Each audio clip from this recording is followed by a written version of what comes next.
Let's do it. What's up, guys? We don't have any viewers, but we'll go ahead and kick off the show. Welcome to episode 7 of Almost Patriots. I'm here in San Diego with my man Chris in Indianapolis. We're waiting on Mike in New York City, stuck in traffic, cliche. Yeah, right. But this week's episode, Bye Bye Google, Make a Room for 4B, is officially kicked off. Chris, man, how was your week? What's been going on in Indianapolis? I heard it's snowing finally, huh? Yeah, it was a beautiful day, Sunday, and I did not take advantage of it as much as I should have because it's been snowing basically all day today. I woke up to 2 inches on the ground. It stopped for like the afternoon, but since about I don't know, since I got back from the gym at like 2, it's been snowing. I don't know if it's snowing right now because it's dark outside, but it was Does basically snowing for like the last 4 hours. does the gym get packed when it's snowing? Does that gym get packed? Because it's like a complex, right? You have like everything there, like hair salon, coffee shop, indoor pool. You know what? I don't know. I don't remember last year if it was busier or not, based on the weather. I have to keep an eye on that this year. Um, it's not like San Diego where like uh, I remember every once in a while, we had those like 2 months of kind of rain from January. You're right over there, from Uh, like January, February, and then like there's that one sunny day in March for the first time, and just like everybody and their grandmother's outside all of a sudden. I didn't feel like that is just bad here, but also probably part of that is there's what 4 million people in San Diego. There's only 800,000 here, so don't really have to deal with the sheer volume of humanity. Um, but other than that, man, just working on these crazy projects, doing 3D printing some parts, and trying to do the end of year closeout for that's what we that. that's what we look like on Twitch. Like ballers. Yeah, dude, you look like ballers, dude. It's pretty dope. I got a notification, so everything must be working correctly. It's the never-ending mirror, the mirror of just mirrors and mirrors and mirrors.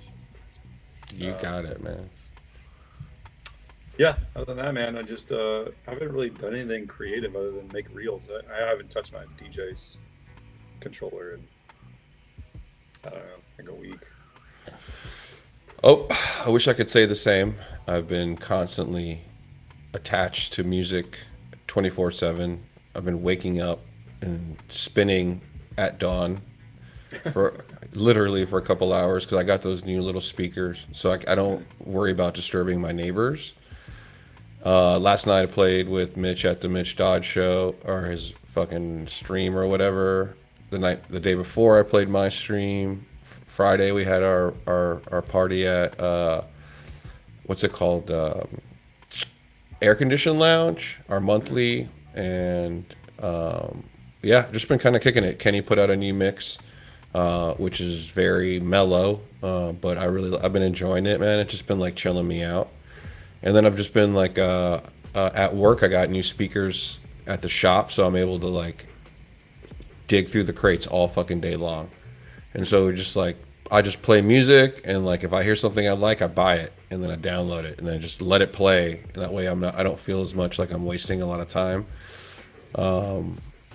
But yeah, it's kind of an addiction. It's pretty much a constant thing.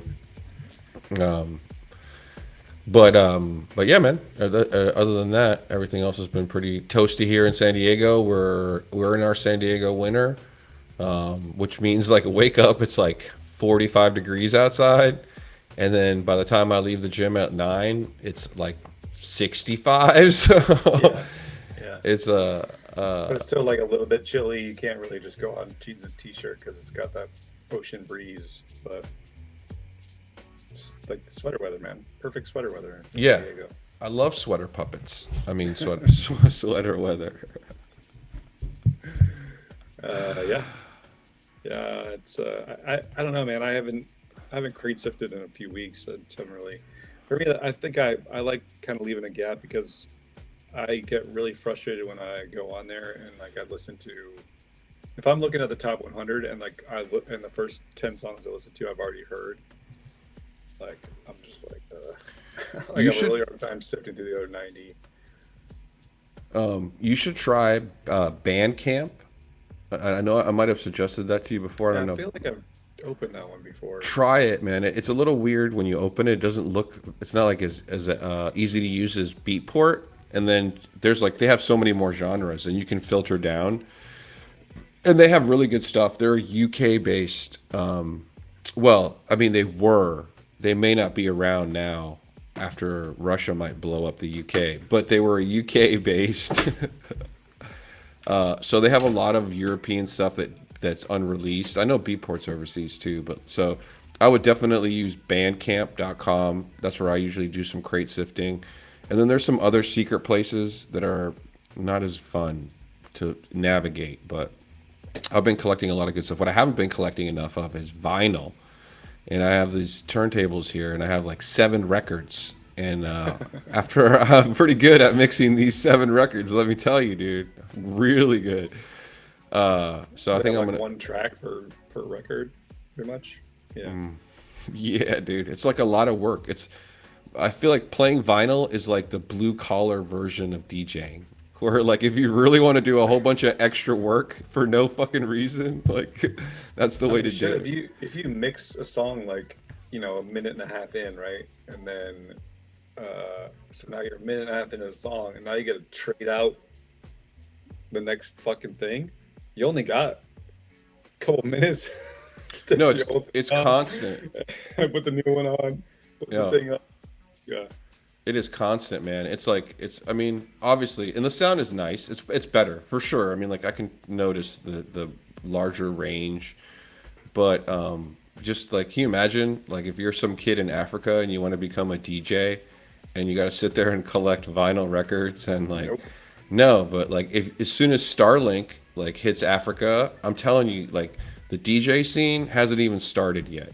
As soon as there's global internet, you're going to see some motherfuckers come out of the woodwork because of socioeconomic hindrances that are going to destroy music, man.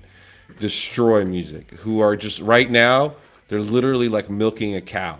Like that's what they're doing. And as soon as they get that fucking Starlink, dude, I'm talking about like I can't wait to see all these gangsters come out of not just Africa. I don't want to be racist or prejudiced, but I'm sure there are other nations that have cool guys that would probably, drop some really good beats. So I'm curious. I feel like it's kind of similar to, like women's sports, right? Where you have all these like amazing teams coming out of the U.S. because really there's no competition around the world. It's a lot of these countries. It's like the first generation the women are allowed to do anything, right? The Pepsi generation.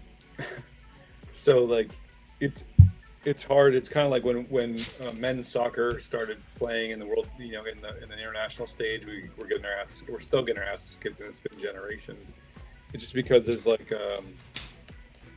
so much talent, but it's all dispersed to like so many different sports. And like in Europe, all your athletes play soccer, but in America, your athletes play like, so like, I mean, the best athletes for like men's sports could your best soccer player of all time could be a basketball player, right? You know what I mean? Like we would just never see him kick a soccer ball. And then like in women's sports, like half the population doesn't even play sports. So like you could have some really talented female athletes that just had kids instead of played sports, right? So there's like a kind of like a watering down of the pool. And then now with a lot of these DJing stuff, I mean, like I didn't start DJing until I was almost 40, right? I mean, obviously you've been doing it for a long time, but I feel like we're going to see the same thing because, like, Rex's kid, he's getting his first DJ controller. They text me about it, see like what he should get. How old is And, the kid? He's I think he graduates high school this year. Okay, cool. So I think he's 18, might not be 18 yet. Basically, the image she sent me was the one that I have, the Pioneer one. The new version of it. So like, this is an upgraded version of the same one that I have. Yeah, I bought it. That FLX4. Do you have the FLX4 or the FLX2? I have the DJJ 400. That's the Pioneer one. Oh Right, yeah, 'cause the one you got me is the The one, yeah, where you can do, it has a step sequencer in it and shit. The one that you got me is the other company. What's the other company that makes stuff? Not Pioneer. You know what I'm talking about. Anyways. Yeah, the green guys, they're green. Yeah. So he's getting the DGA 400, but it's like the 2023 or 2024 version or whatever. I don't know. Yeah, Um, it works really well. but like a lot of these kids now, right? You see these Gen Alphas or whatever it is. They're mixing now, right? I think to your point, what we're seeing is a lot of these people that have had access to the internet now, and then we have, we see, because DJing has become more mainstream, we're seeing like kids getting interested in DJing at a young age. Like I've seen some of these kids that mix and they're like 10, 12 years old, like, and they're just, I mean, they would kick my butt in a spin-off, obviously. And those kids are going to be amazing DJs because they're like, you learn how to play on vinyl, right? Which makes you really good at hearing the sound and like identifying a lot of things. But like you were mixing when you were 9, you know what I mean? Like, No, yeah. they just released, I forget who did, but a toy company just released the first DJ controller with stereo for kids, like for like Nice. 5 and 6 year olds. It just came out Yeah. literally within a week, man. I can't even, if you Google it, it still doesn't even pop up. So it's not even like out to the retailers yet. And I have an idea, which I'll share with you when we see each other in person, about sort of like what's missing from a controller and what companies have done so that you either have to buy a controller and have a computer or spend $4,000 on a DJ setup that reads USBs. And so like let's just say I identified a niche, and I'll share with you, what where I think is missing, but I'm not going to do it on recorded television or whatever the fuck it is. So if you're Wait, you wanna watching give, out like, the there, nuclear launch code secrets on a recorded thing. I mean, it doesn't matter. Didn't our first episode you bust out the Faraday cage? So I mean, it's like Everyone makes fun of me for the Faraday bag. But what was I going to say? I want to wait for Mike to start talking. Guys watching, I know we got a few people watching right now. We're waiting for Mike, our third, just to start getting into the nitty gritty. yeah, we're just BS about music, kind of how the scenes change. I think Mike was telling us about DJing at the McDonald's in Times Square. I mean, that's like the thing now. I mean, I have a feeling there's going to be more opportunity for that. Just like at some of these coffee shops and some of these places like McDonald's and Burger King that are trying to attract more people. They're going to have to start having some form of entertainment. I mean, malls the same way. Like we've talked about this. Oh, nice. We've talked about this with malls before, where like, people just aren't going to malls as much as they did when we were kids.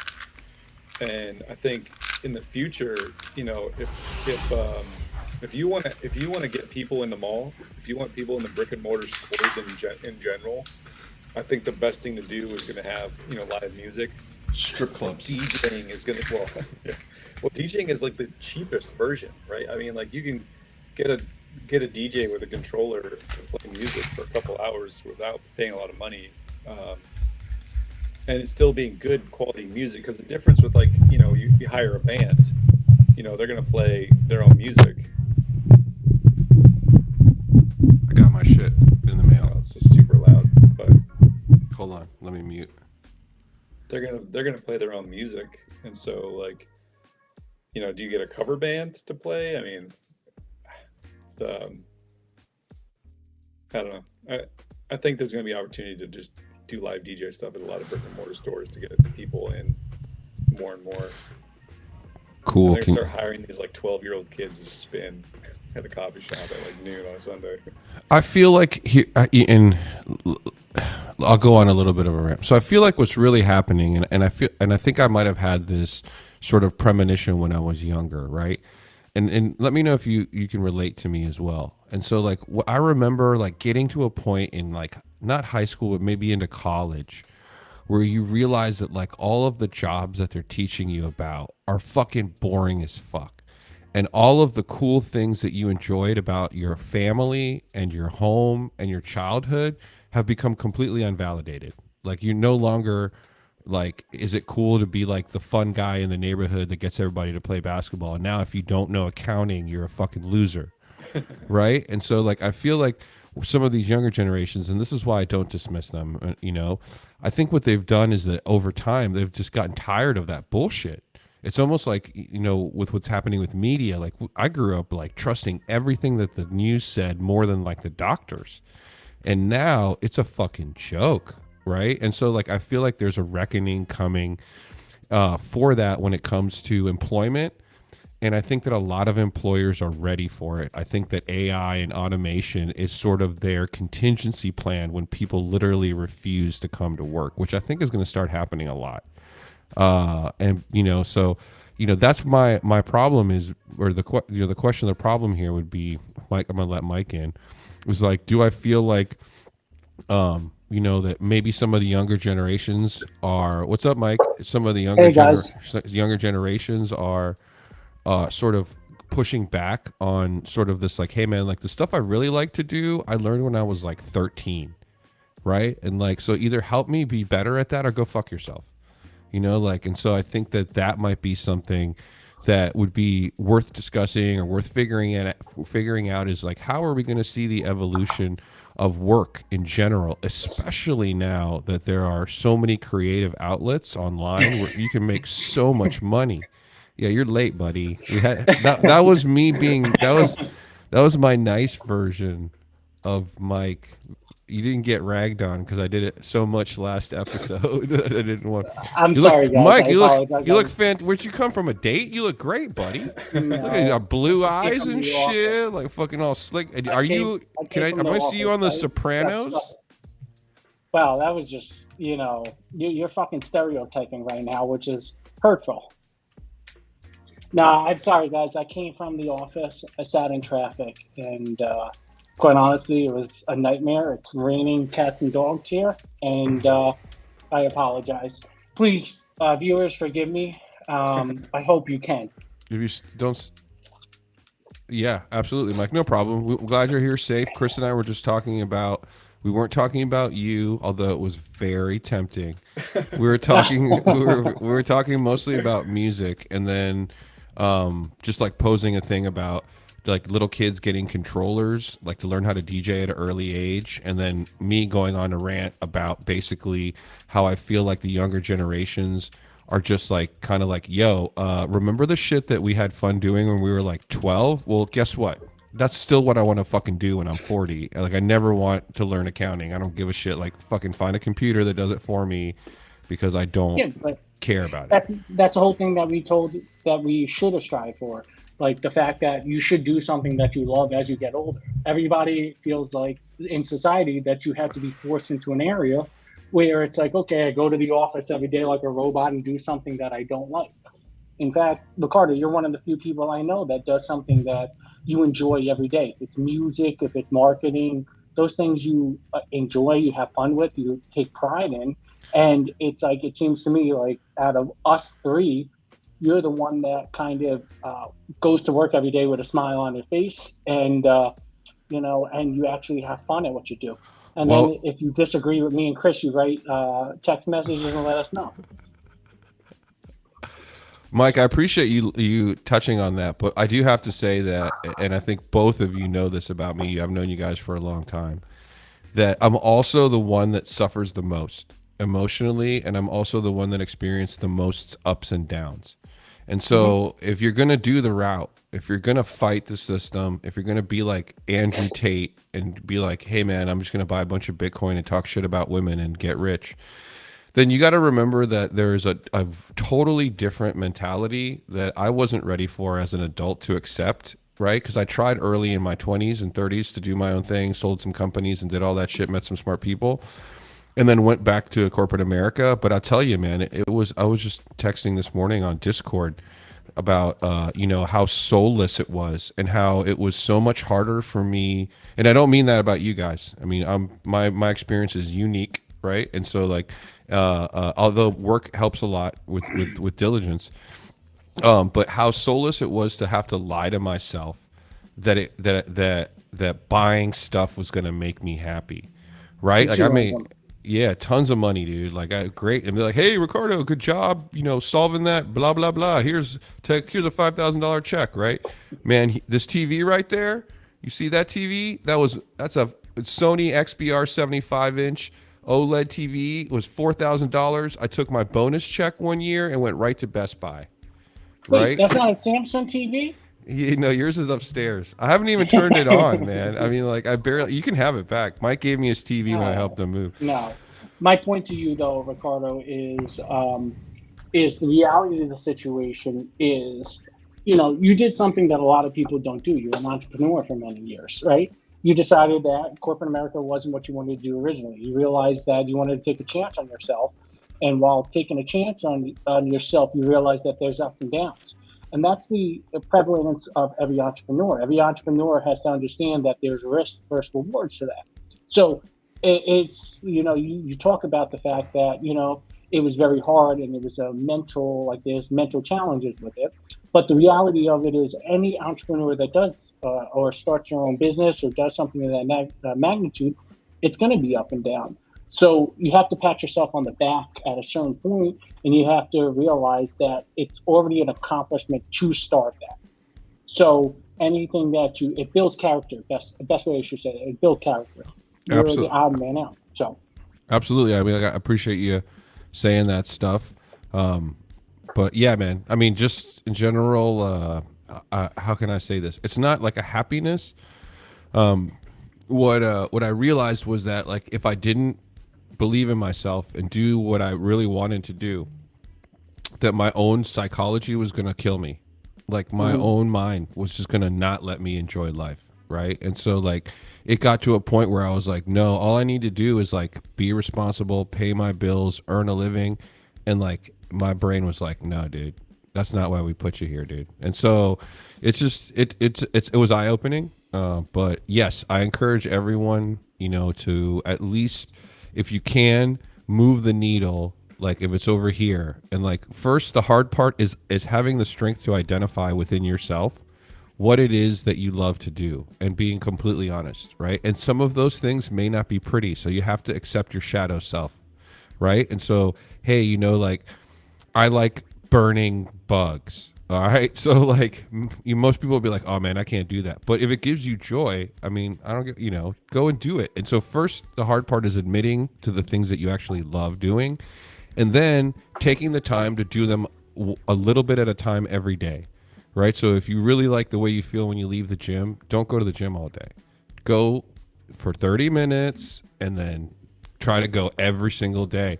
And then as you start doing that, and as I started doing that, I realized that the things that I wasn't doing out of love brought me so much less satisfaction that there almost became a point where they weren't worth doing anymore.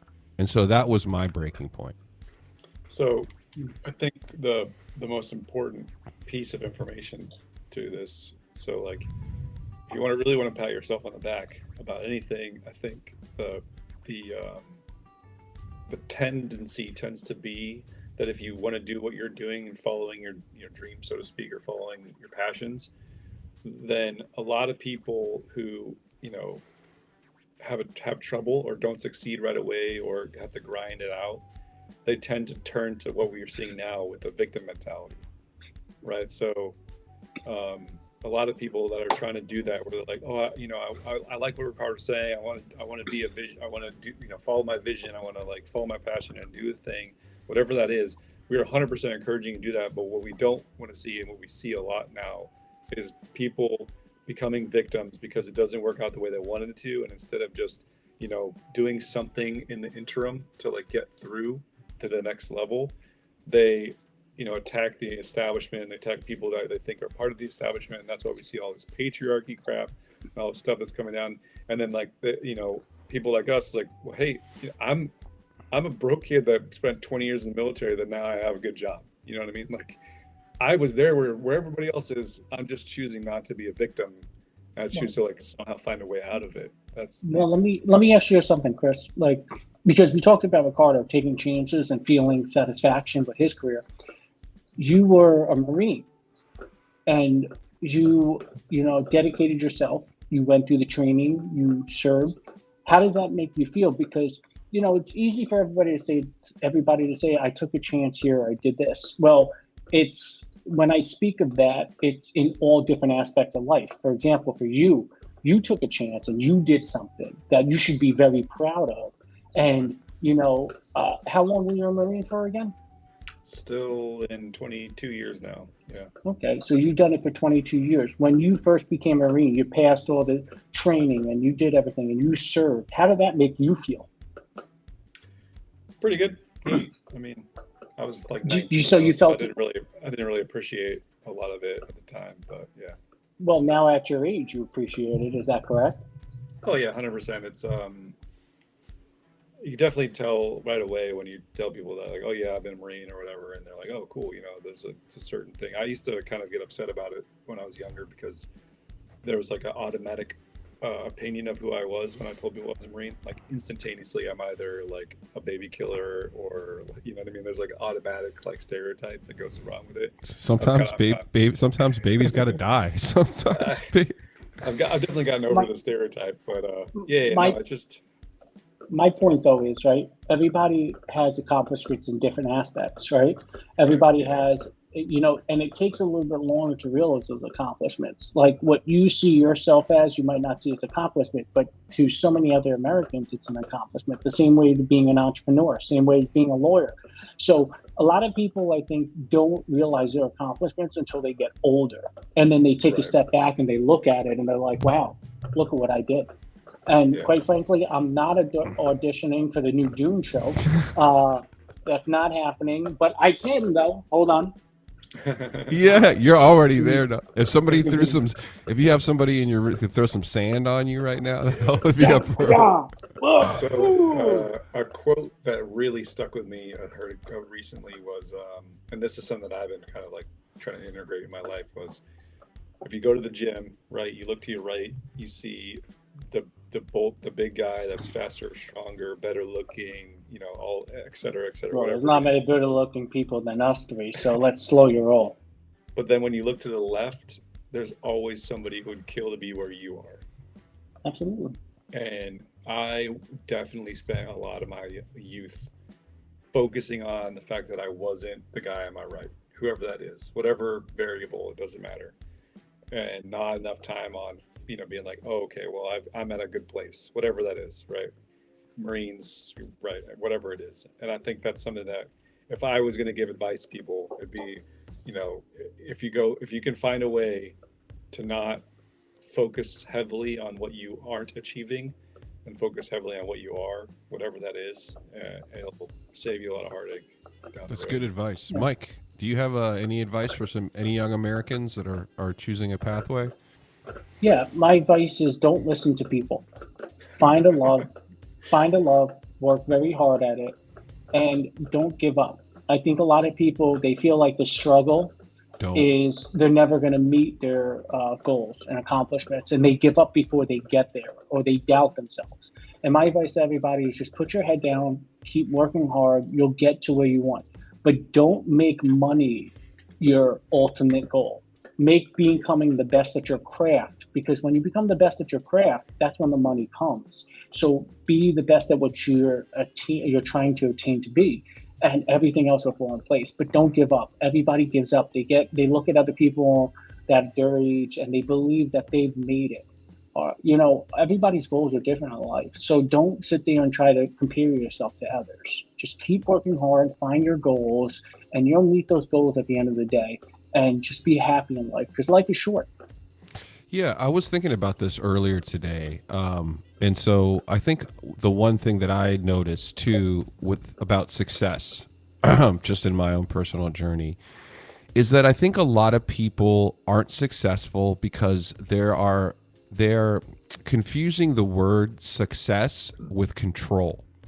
And a lot of people out there are really just want more control. They want more control over their daily life. They want more control over their partner. They want more control over their friends, over the outcomes. And they believe that this is what success is. And I think that's why we see a lot of weirdos become successful, and why we see a lot of people who aren't successful in a traditional way, because I don't think they really want success. I think what they want is control, right? And so I think that as a society and individuals, you got to really understand that in order to be successful, you're going to have to get your feelings hurt. You're going to have to, like, all this really rough stuff, you know, you're going to have to, like, lose your ego.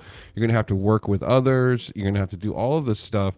Right. And then and which for some people is not a comfortable place. Right. And so I think that if people who want to go out and become successful, talk to themselves and admit to themselves a little bit and say, hey, look, if I want to be successful, then I might actually have to give up some of this control to get there, right? And so I think, you know, and Elon does a really good job, you know, about with this stuff where he's just kind of like, I know he pushes his people very hard, but I'm sure he's not in the factories like micromanaging what the fuck people are doing.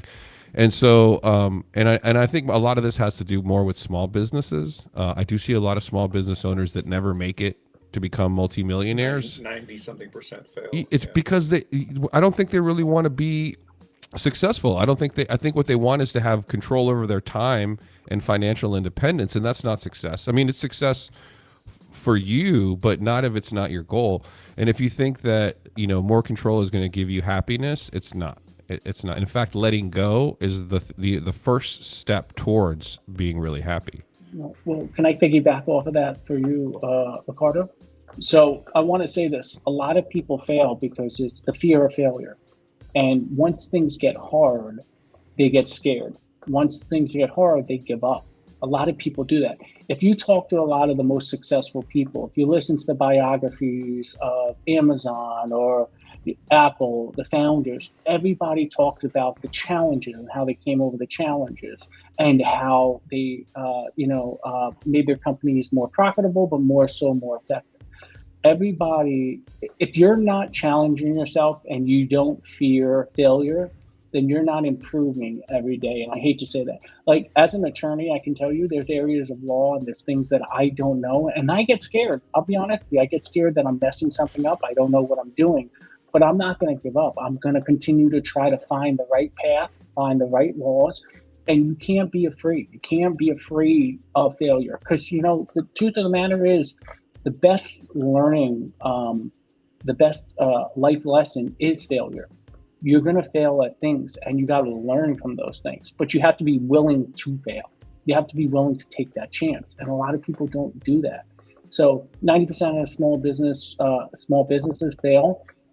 It's a hard stat to like listen to, but the reality of it is okay, how many of those people didn't start another company and were successful? How many people turned that failure into success? It all depends. Yeah, so to kind of go back to that conversation a little bit about control, I think what we see a lot of people doing nowadays is blaming external sources because they don't have control. And so they're basically giving up control to a third party, essentially saying that they're the reason why they failed rather than taking ownership of their failure. And that's what I think we're seeing way too often nowadays. And I'm sure social media has a lot to do with it. And there's probably, you know, a lot of the whole thing we've talked about a lot with lack of, you know, in-person kind of skills that this younger generation doesn't have because they, you know, spend so much time on a computer or whatever. But, you know, don't give up control. Like, I'm saying, you're saying take freedom. I'm saying don't give up the power of your problems to a third party. Like, they're your own problem. You're the one that can fix it. It's within your control to solve your own problem. And by letting go and saying that somebody else is the cause of your problem is never going to be successful. That's never going to cultivate in success. Yeah, I mean, I can speak directly to that advice. You know, I had, you know, after leaving corporate America, it was tough for me. After 6 months, I got really bored, kind of, you know, started going into getting depressed. And I got to a point where, you know, I reached out to both these guys and, you know, and for some reason, Mike, you were going through your own shit, believe it. So, I was. But you know, Chris did tell me, you know, there was at one point where I literally was like, all right, what the fuck do I do? I actually need to go and get some help. And I called Chris and I was like, hey man, I'm thinking about going and like, you know, going to see a doctor, going to do this and do that. And, you know, and he was nice, but he said, I think, you know, he said, I'll support you regardless of what you do. But isn't that just giving up your problem to somebody else? And like, it really hit home. And like, and things from that point got way worse than that day. And I still didn't go and tried, you know, to, you know, didn't check into a hospital. I didn't do any of that shit. And, you know, as much as I had talked to my support system, you know, here, and got out of that bad place, which all of us do to grow.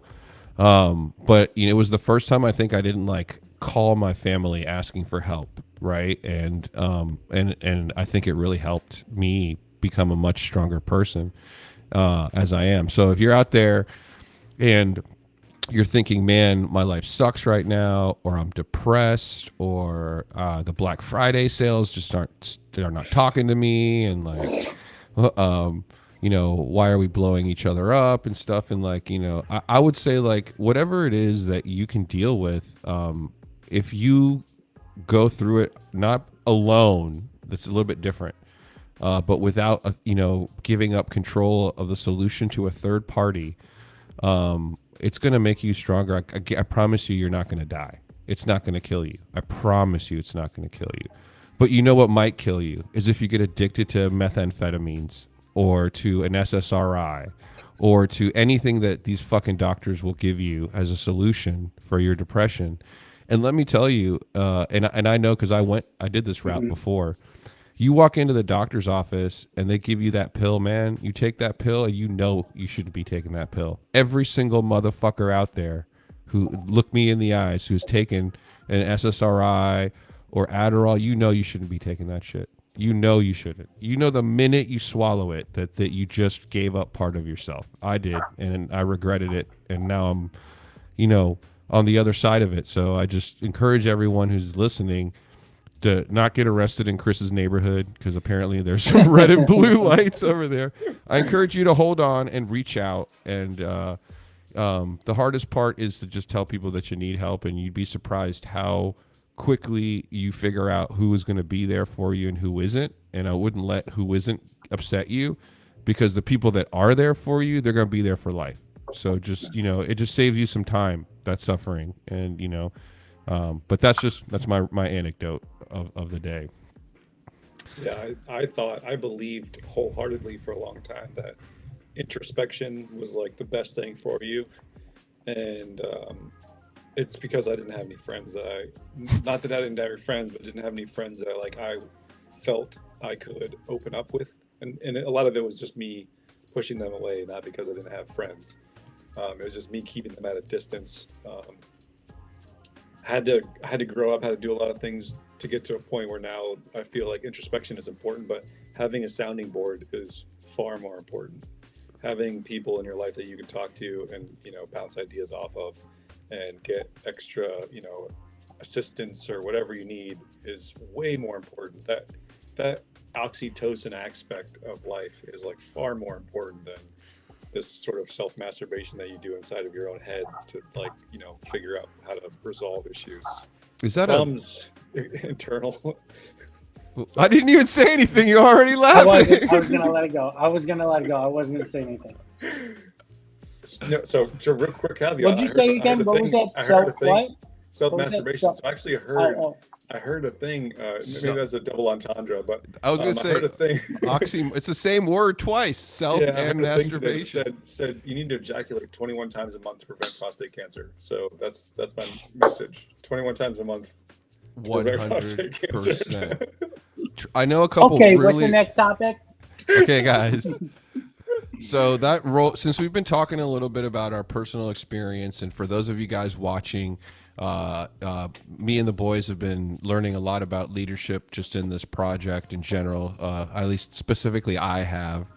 I've never considered myself to be a leader, but I, you know, see less and less leaders out there every day I leave my house, and so I'm definitely somebody who likes to call to arms. And so, I'm in a process too of molding myself and learning how I can better help those people that accept it. I have no sympathy for anyone that doesn't accept help. And I don't mean that in a cold way.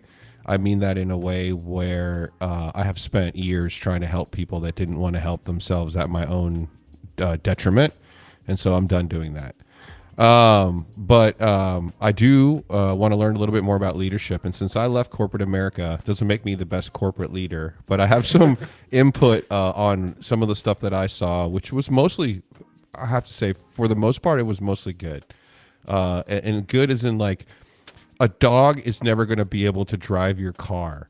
And so when I look at some of these people in corporate America, you have to understand that they have limitations, like emotionally and psychologically, and within their own limitations, I think they're doing a good job. Right. Doesn't necessarily mean like some of these motherfuckers should just have opened fishing shops, right? Like you should, and I mean, honestly, dude, like why are you in the boardroom, bro? And so Chris's topic this week was one of them is leadership, and he was going to talk to us and discuss a little bit about how to earn respect in the office. I know this is an ongoing topic for Chris. Chris is a big leadership guy. Chris, tell us a little bit about this.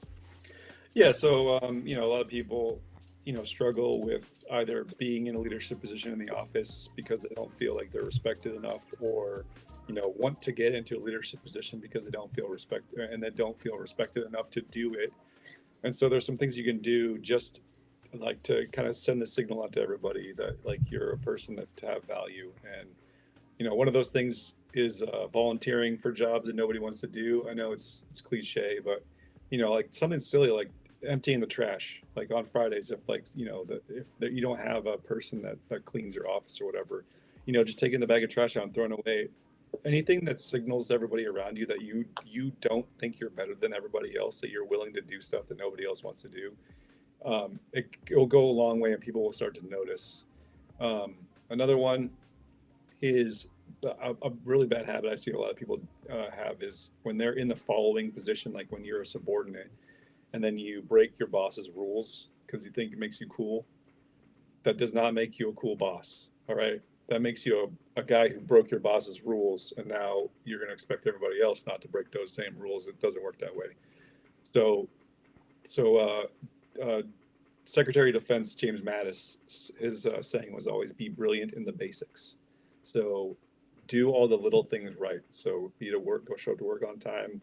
If that's something that your boss, says you have to be at 7, be there at 7, be there at 6:45, whatever it takes. Wear the appropriate attire, whatever that is. Most places have a dress code. Follow the dress code. Have a haircut. Shave if you have to. Whatever it is, do all those little things, and it goes a long way to gain respect in the office. I promise you, just do all those little things, and people will notice for sure. Yeah. Sorry, I was just thinking my scruff. Hey, not everybody. Shaving is not a rule everywhere, but some places, the military, obviously. But like, Hey, Chris, can you lift up your chin just a little bit? Yeah, I want to. yeah. Oh yeah, that a boy, I didn't that a really boy. sit. Way to go, buddy. Keep it up. You're looking good.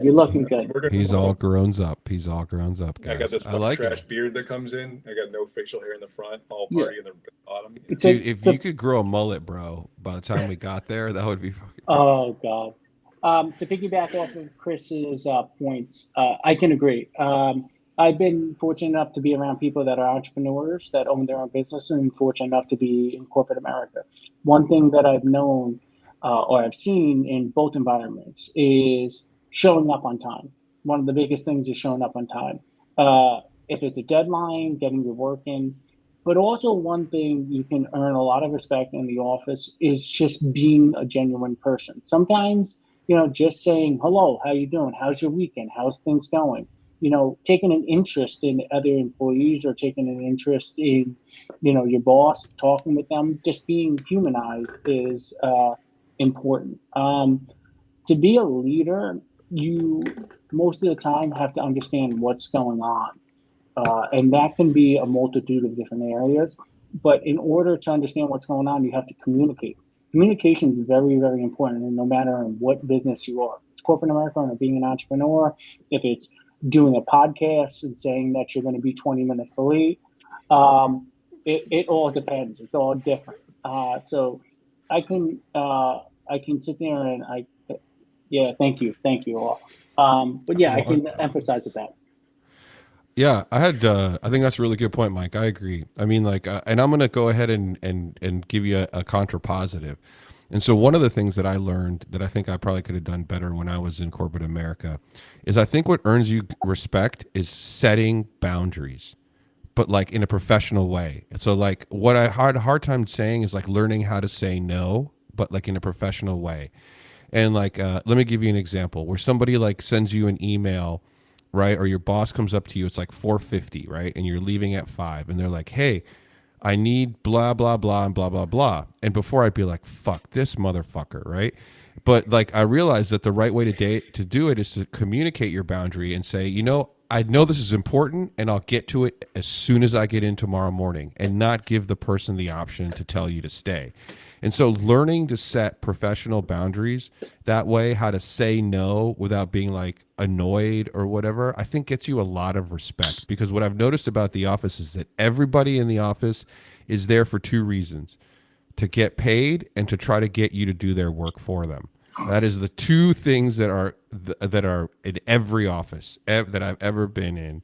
Is they want to make more money, but then they want somebody else there to do the extra work in the office. So if you don't say no, you're going to lose a lot of respect, and you're going to set yourself up to be kind of taken advantage of. So that's the one thing that I thought might help earn some respect in the office.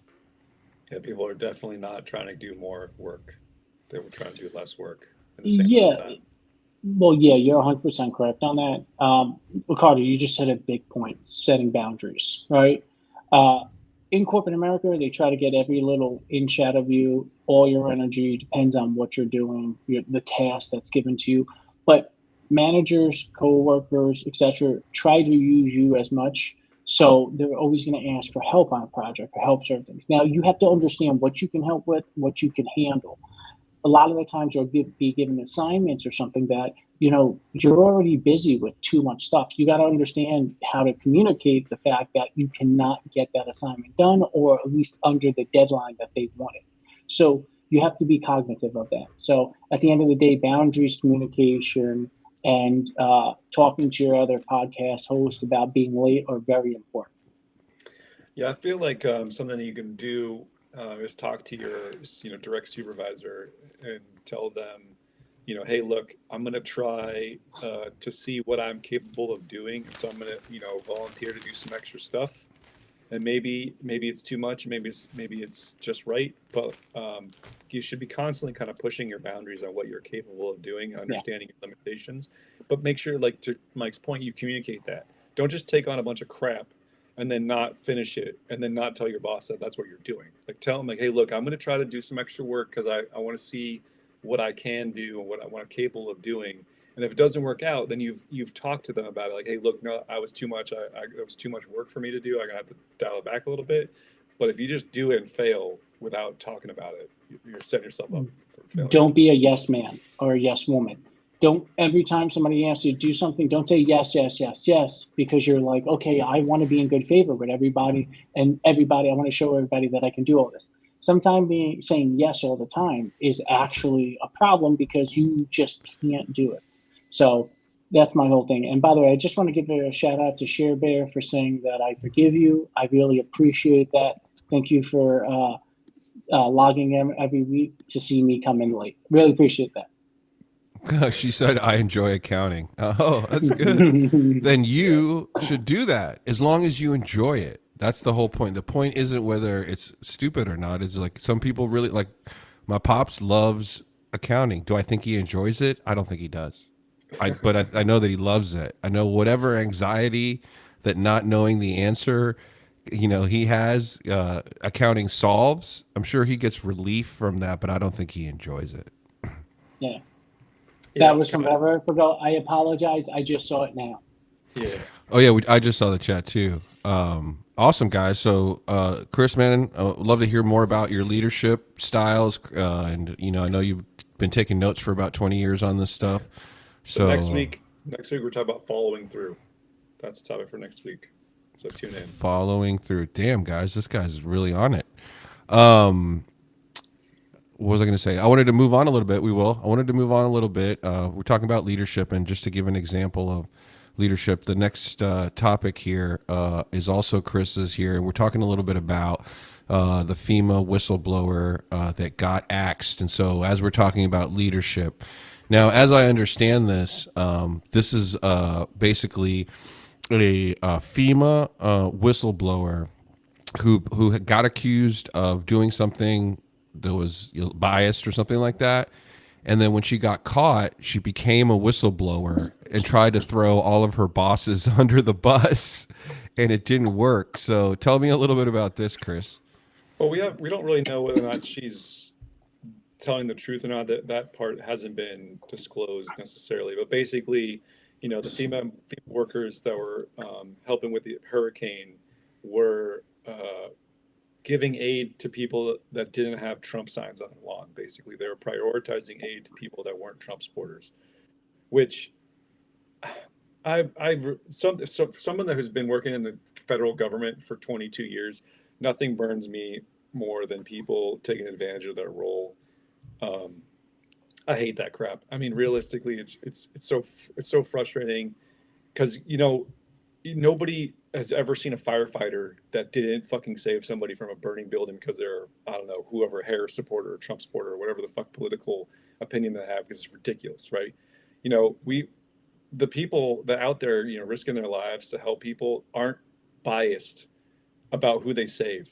And you're in this cushy little job where you travel around and hand out water bottles to people, and you're going to prioritize people's well-being because of their political opinions. It's fucking ridiculous. Anyways, whether or not this woman truly was just following orders, that hasn't been confirmed. But basically, she was fired for prioritizing care to non-Trump supporters. And as soon as she got fired, she came out and said, hey, I was just following orders. Now, if that's true, that speaks to kind of what we've been seeing from this administration, is a lot of, the FBI kind of using their power to do some stuff. We've seen the Trump trial, right? That was kind of bullshit, right? Did he break the law? I think yes, but that happens every day. Why is the freaking district attorney coming sideways? What we've been seeing a lot is this federal power being abused, and it's all been unfortunately, from one political side to the other, and I'm tired of it, honestly. I don't know how you guys feel about it, but. Well, I'm going to stick to the topic itself. So first, it was text messages and communications. So she got called out on it. And what ended up happening was when she got fired from her job, she basically had an interview where she said it came from above. So after the hurricane, there were so many reports about how there was a lack of support in North Carolina and in certain other areas. There was a lack of support. They couldn't get supplies into those areas. It's a prevalent problem. I don't think it's just one party. And I hate to put it this way, I'm going to disagree with Chris. Right now, it's in one area, and it seems to be against Republican Trump supporters, right? That's where it seems to be, where it's mostly happening. I swear to God, Ricardo, I'm going to kick your ass. No, it seems like it's one area right now. It seems like it's the MAGA movement. It's happened in the past before. There's been accusations. The problem with this one, though, is there's actually text messages, and now this person that's getting thrown under the bus is saying that it came from above. I don't disagree, because there were so many people that said that there were issues getting supplies to them. And the bigger problem here is there were other groups of people that tried to, independent groups, volunteers that were trying to get supplies there, that were told that they had to stand down, that they couldn't do anything. And that's a problem. How do you have volunteers that are trying to deliver supplies, help people, being told that you can't, use helicopters to fly supplies in? You can't help and deliver things. That's a problem. If volunteers want to help people out, they should be able to help people out.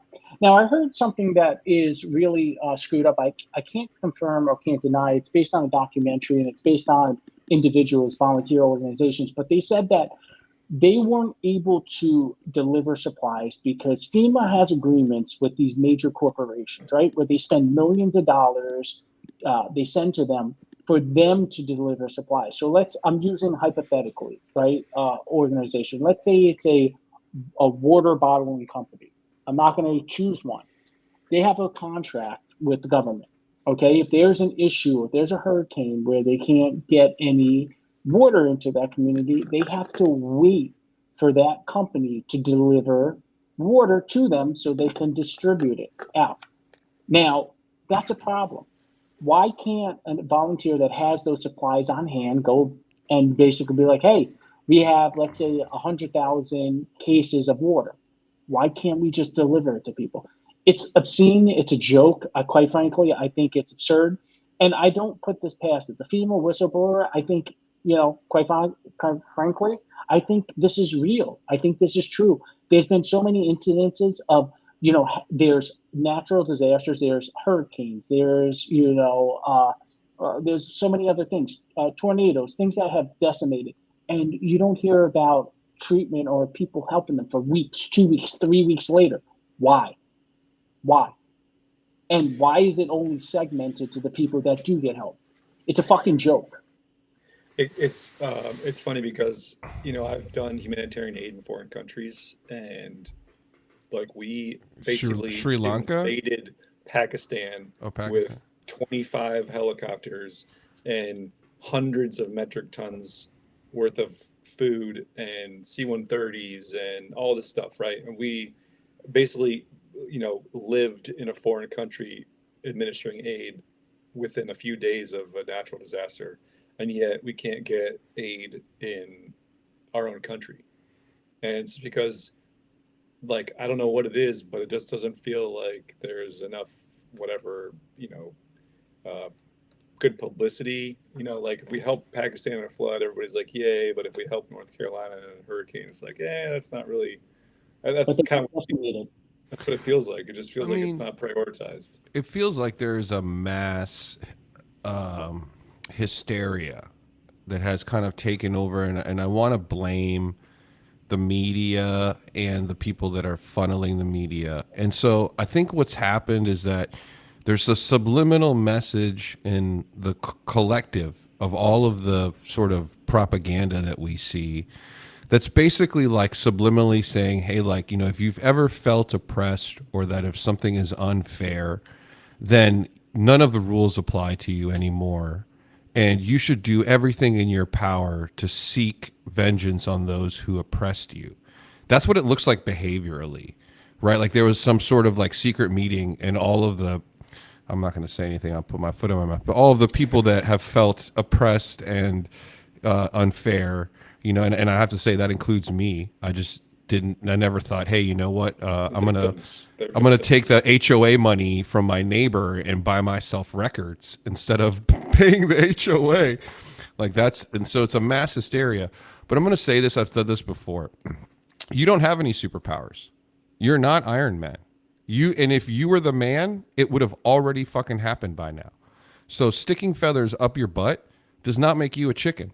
So if you're in a situation where where you think that like you have sort of this superpower or this super right because you're done up being oppressed and it's going to cause harm to another human being, that's not how morality and ethics works. I mean, and you don't have to live ethically, but don't signal morality and ethics and then go about and behave in an immoral and unethical way. And that's what I mean by sticking feathers up your butt does not make you a chicken. I mean, like, yeah, I get it. Like everyone's got a tough day, right? There's, maybe 50 people that run the world and everybody else has got a boss, whether they like it or not, right? And so, we're all in the same boat, regardless of all of, when you call it privilege and so forth, and I don't think it has anything to do with race. I think it has to do with financial literacy. So like if your family was financially literate 2 generations ago, then you have privilege. But if your family wasn't financially literate, then you don't have privilege. You don't know how to save. You don't know how to go to school. You don't know how to do a lot of these things, and the environment isn't providing those resources sufficiently for these people, and for all of us. I agree to that, but it doesn't give you the right to throw all the rules out the window, especially when it comes to other human beings. I love you, Ricardo, but I'm going to have to disagree on one of your points. The environment you said doesn't give you these resources to understand things. I disagree. I think the resources are there. I think it's people. It's they're choosing to learn or they're choosing to use those resources. One of the things that I hate most now in society is everybody has an excuse. Everybody says, how is everybody else a billionaire, a millionaire? How are they successful? Why am I not successful? And they point the blame at those individuals that are successful and saying, well, you did it because you had X, Y, and Z. No, they did it through some people. Like, I don't want to say that there's some millionaires or people that didn't have help along the way, but there's a lot of people that did it on their own. Like, the one thing I love is the Starbucks CEO and founder, when he was in his committee hearing, they kept on saying, well, you're a billionaire, you have all these privileges, you did this, you did that, and it's because you're a billionaire. And he turned around and he said, I grew up on welfare in Brooklyn, New York. I think it was Brooklyn, New York. I didn't have anything. He said, I worked hard, I saw an opportunity, and I made a lot of money from it. People have those opportunities. We live in America.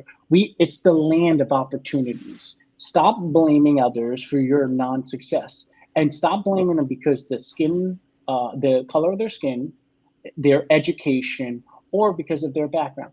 The biggest thing in today's society, privilege comes from wisdom, knowledge, you reading, you learning, you taking chances, opportunities that you create for yourself. I'm sick of this, like, let's blame everybody else for their success. Now, I'm tired of it. I gotta be honest with you. You can put that banner back down there. My rant voice is on because the reality of it is I'm sick of it. You can make money, you can have success in so many different ways nowadays. You can do it. Stop finding excuses and start doing it. I forgot what the motivational speaker. It starts today. It starts with one step. It starts with one idea. You can do it. You can put your foot down. You can read a book. You can take a course. You can start doing. You can talk to people that are successful and learn from them. But no, everybody nowadays doesn't want to do that. They see somebody that is successful, has a successful business, and blames them for success. Celebrate success. That's what America always has been about, having the opportunity to be successful. Go out and do it. I also think the sports thing plays here. Like, I also think there's a lot of people out there who, and this may be a growing process, but like there's a lot of people out there who are 5-foot NBA wannabe stars. Okay, if you're 5 feet tall, I'm not saying you can't, but it's going to be very difficult for you to become a professional, starting professional in the NBA. Now, take that example and look at it into a person's psychology. There are some 5-foot people out there who are aggravated and frustrated that they're not getting into the NBA. And instead of focusing on what they love and what their natural gifts are, and that may not be making money, okay, at least in the beginning, right, to what Mike said. But instead of worrying about making money or success and focusing on what you're passionate about and getting better at it, then the success will come. But that takes breaking that mentality where, like, no, not everybody gets to be in the NBA, and not everybody gets to be a billionaire, and not everybody gets to be a millionaire, right? And that's why these things are coveted. If everybody was a millionaire, nobody would want to do it anymore. And You can't be an accountant and be mad at accountants. If you don't have an accountant degree, go to school for accounting and be good at math. Yeah, That's the reality of it. I think underlying it's more complicated. So, it's the same problem when you drive it down the road and you personify, the guy in the black Beamer, right? Cuts you off, right? And you automatically have some preconception about what that individual is like in their personal life.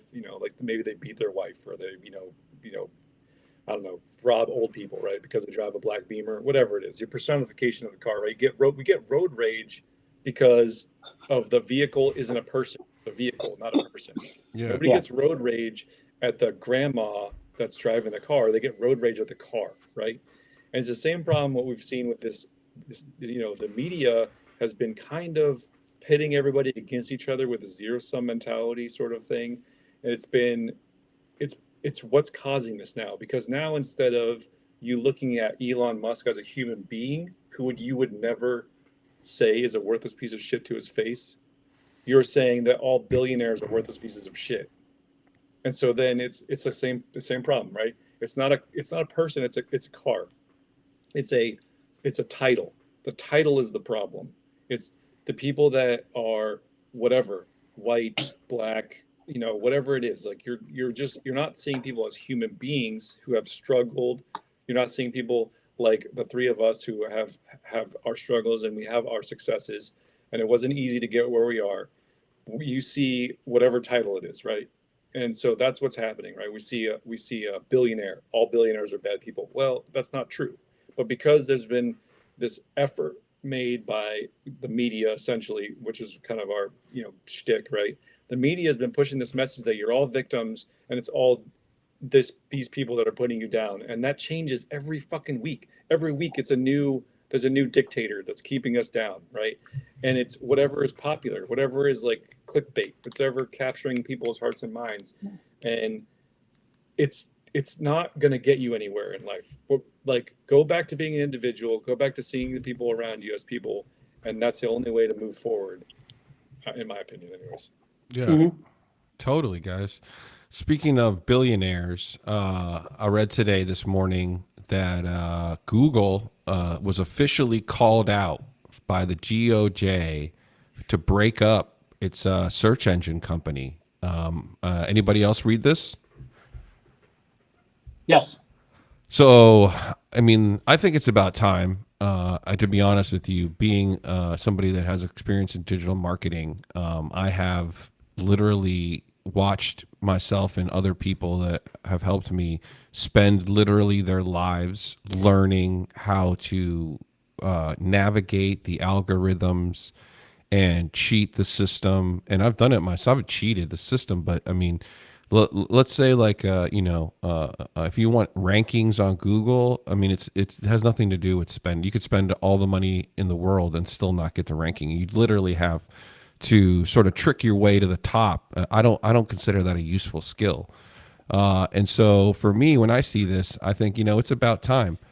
And my thing about capitalism is that capitalism is only great if you have alternatives.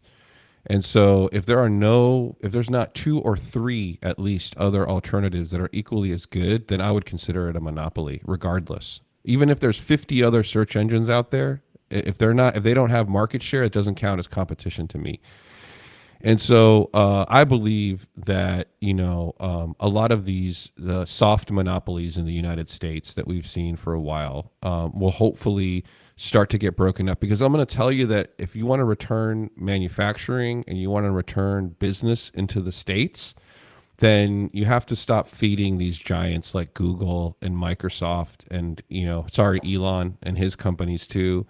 And these guys take a lot of our corporate welfare, and I want to just go back. So explain how Elon has monopolies. Who else is launching rockets into space for the U.S. government? Well, there's NASA, there's Blue Origin. Not anymore. Okay, so there's other companies. If you look at his AI company, his Neuralink companies, there's competitors. If you look at Tesla, EV, it's not a individual market. But I understand what you're saying, but keep going. You're right. So not Elon.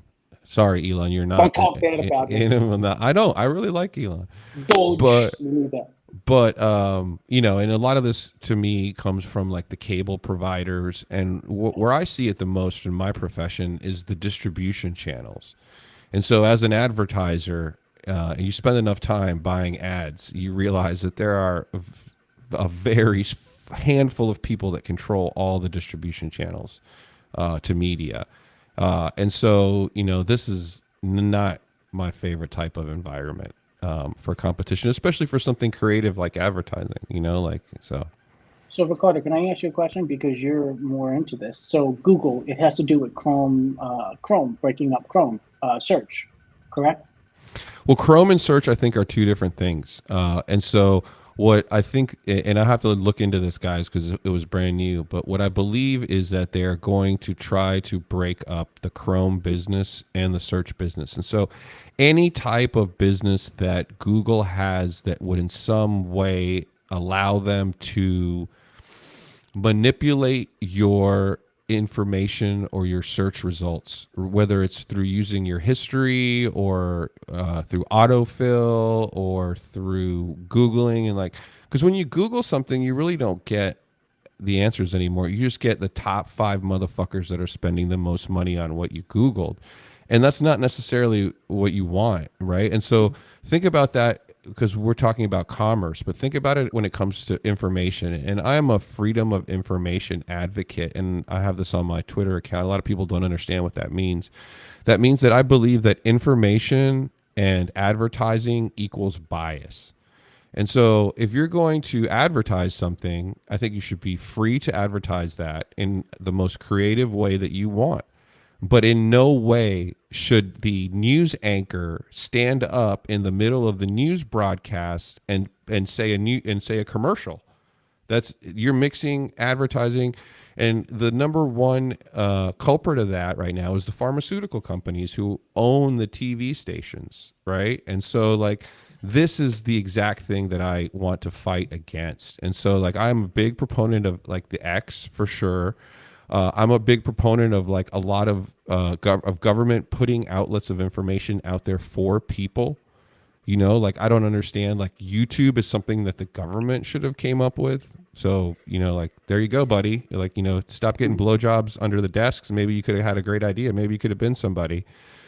But like a place to store video and information, I think is great, but it shouldn't be hindered by advertising. And so for me, that's my biggest thing with Google, is that like, you know, I've run some stuff on Google and I've seen bias, and I don't really give a fuck because I know better. But I know that there's like, imagine if there's a 15-year-old kid who didn't know a time when there wasn't Google, and they Google something and they take it as face value, and then they become radicalized or depressed or whatever. And that thing was just some guy paying to be the first one there. And so I do believe that, you know, I'm not for censorship, but I am someone that believes that there should be lots of alternatives for everything that at least is fundamentally important. And, you know, even if the government needs to step in, you know, with that, I'm fine with that. That makes me a liberal, I guess, in that sense. Yeah, I think one of the biggest things in this, like breaking up Google, was that Google pays Apple every year $18 billion. So when you're using your Apple phone, the immediate search engine is Google. So even though Apple offers other search engines like Bing or GoGoDuck, the main search engine is Google. So I think that has to pertain to it, because that happens to do with the search, whatever somebody's looking for. Apple is the number one cell phone provider out there, or cell phone company out there, I should say. So that is one of the larger parts of this. Their hold over search is massive, especially with Chrome, because of the deals that they do have. I've read recently into it, not a lot, but I think it's only for a 5-year period as it relates to one aspect of that. I actually think it's great. I think the monopoly nature of it, I'm a component of capitalism, I'm a component of free markets, but at a certain point, you got to step in and say, hold on, this is not capitalism anymore. This is a monopolistic nature. Any person that tries to get into search or any of those, type of web browsers or type of companies, it's a hold. You don't really have anywhere to go. You know, Google's number one. You know, when they have agreements with many of these major companies where they are the search engine on phones and such, you're controlling the market. There is nobody else. They can't even get into the market. I think Bing, which is backed by Microsoft, has a challenge in its own right. But then you look at somebody like GoGoDuck. GoGoDuck has been trying to get into the DuckDuckGo. Is it DuckDuckGo? Yeah, okay. I heard they're compromised as well. Yeah, they're compromised as well. But outside of those three, name another search engine. Brave. But so My Uncle Jimmy. I ask him Brave is questions. the one that the new one, right? But the problem is like they could have done this for a long time and nobody would have given a crap. Is it because of the bias of the information? That's the problem. They essentially we've seen like comparisons of Google and other search engines, and you type in the same words and you get different results.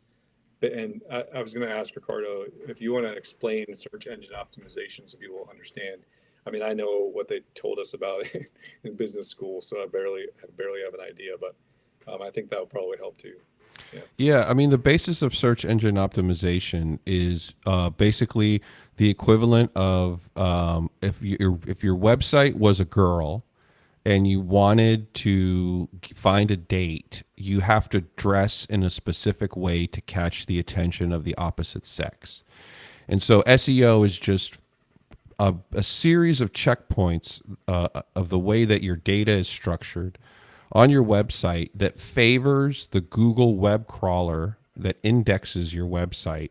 So it gives you more points, and therefore you organically will come up on search results without having to pay. And this includes moronic things like there is a moronic a metric which tells you, say there's a search word like Bob, and you can go on to a third-party site and it will tell you how many times your competitors are using the word Bob on their page to beat you in ranking. And like, let me tell you, there's a guy making 150 grand typing in the word Bob over and over again. That's his fucking job. And it's just for Google, and it works on no other search engine whatsoever. And so, once JSON, which is a new type of searching, which searches by phrases, was invented, and this Google indexing kind of went haywire, went back the way, this became real problematic. And so SEO was something that kind of died out. You could actually get around it. You don't really need to do SEO that much anymore, unless you're, proliferating through social media posts. And so SEO is the same thing as like hashtagging ish, very, very played down. And so when you put hashtags in a post, automatically you get grouped with other hashtags of that nature.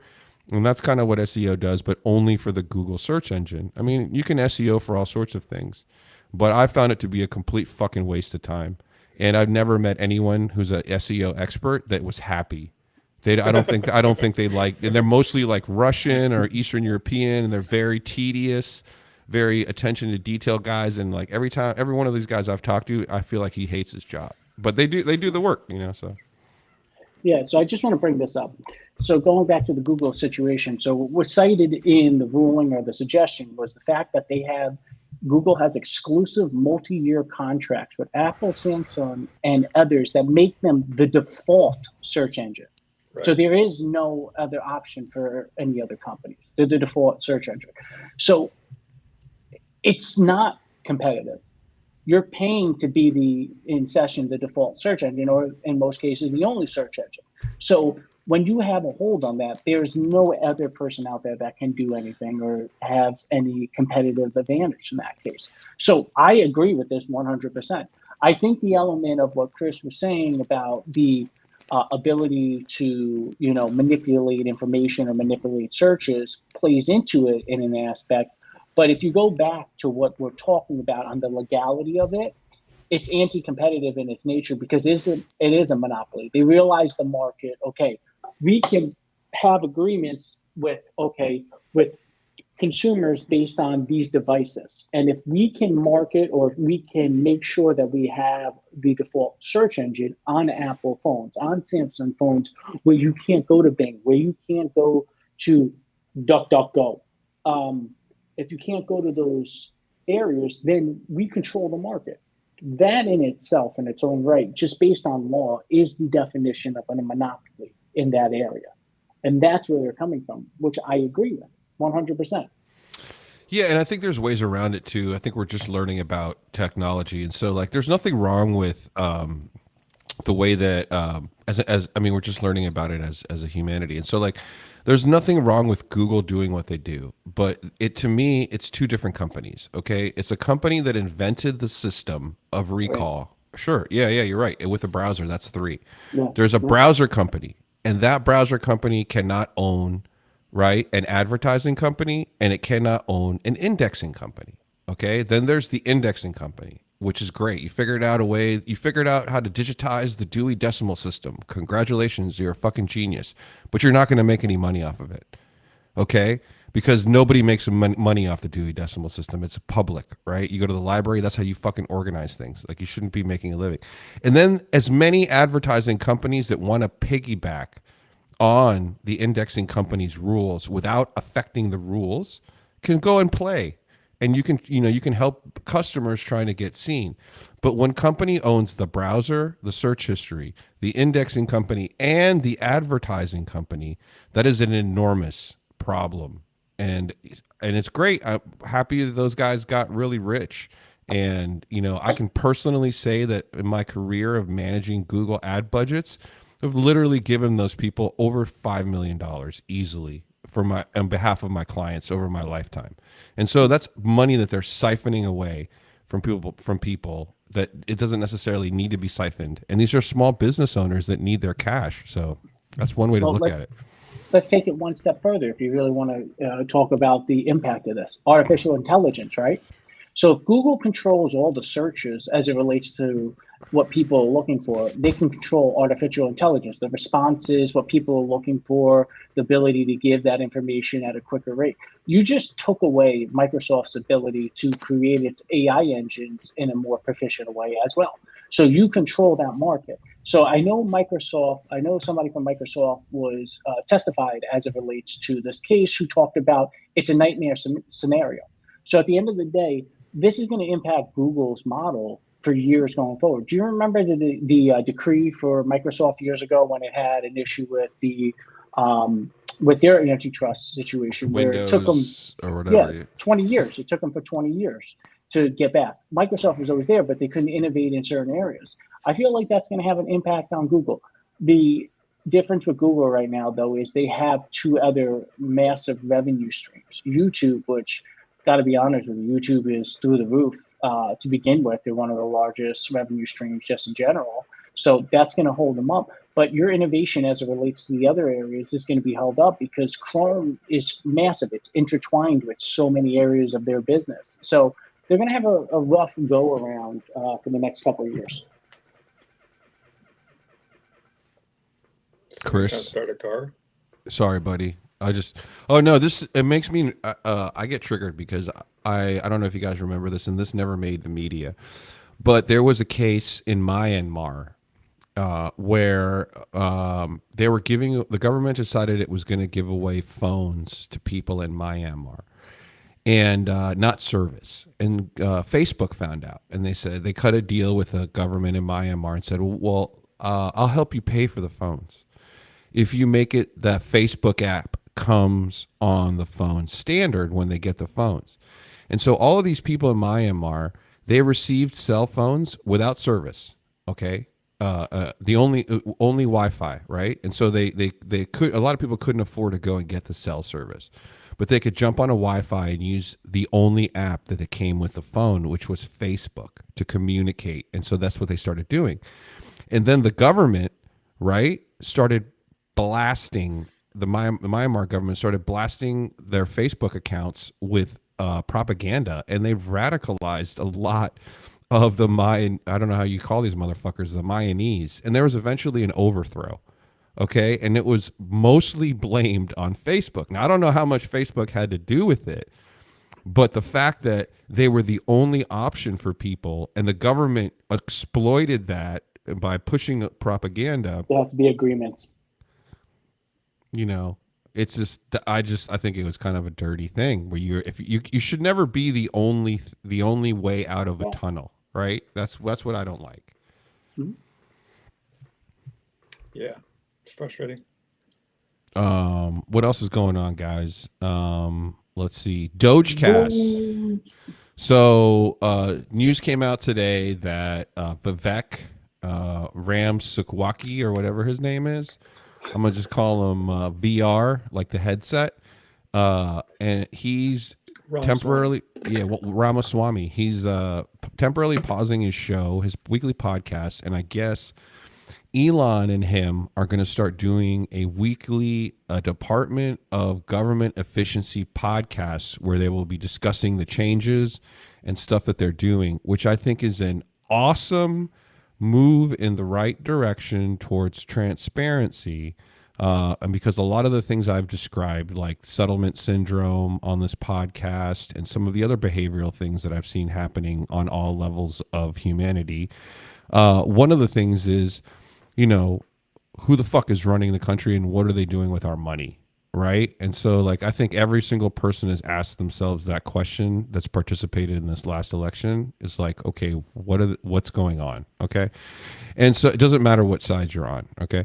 And so, you know, I think this is great because I am a big advocate. You know, I am a referendumer. You know, you know, the three of us are in 3 different states in 3 different time zones, and I can push a button and we can host this wonderful show. But you know, you can't ask your constituency with how they feel about, you know, how you're appropriating their tax dollars, you know? And so I would hope that we eventually see politicians using the power of democracy to keep themselves from being cast away or accused. I didn't say don't get rich or don't do whatever the fuck you're doing, but, you know, at least, you know, try to give some transparency to the people that elected you there. And it's almost like these politicians are really bad digital creators. They like only have shows when they announce the decisions that they've made on your behalf and it's too late. Well, it's more insidious than that. I think for far too long, they've essentially believed that we couldn't handle the truth, that we were incapable of making the right choice if given the opportunity and all the information.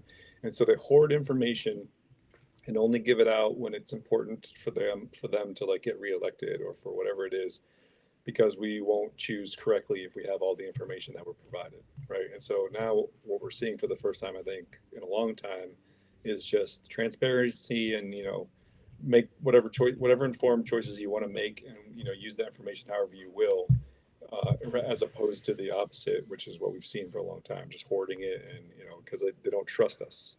They're afraid that we won't make a decision that they want us to make if we have all the information. Like we aren't intelligent enough to compete with the information or whatever it is, whatever they tell themselves when they go to sleep at night, and it's really frustrating. I'm really glad to see a change though. I really like it. Like we're trusted with the information. Like we're not going to go and burn the fucking White House down because we're being more efficient with the government. It's kind of Mike, do you think this will go well, or do you think this will just another opportunity for these guys to push out their own propaganda? You're talking about Musk and the VR? Mm-hmm. I think it's actually going to go well, but there's going to be hiccups, I think. So I read today that they're going to look at legislation on how to reduce the headcount of governmental employees and rely on that. I think you're going to have hiccups with that. There's going to be protests. I think the fact that they're going to go around and tell you where the wasteful spending is and they're going to broadcast it, I think is very important because people are going to see where the money goes now. And they're going to start demanding answers to see what's happening. Now, the question is showcasing that and actual action are 2 completely different things. So, you know, showcasing that you get $6 million for Chinese tourism in New York compared to actually the implication of stopping that money going to that cause, 2 different things.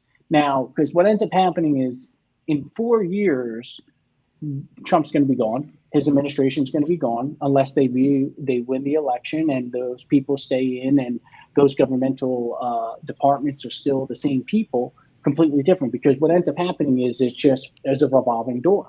So, okay, you cut the money out for 4 years, okay, and then after 4 years, the budget blows up again, or, you know, it increases slowly but surely.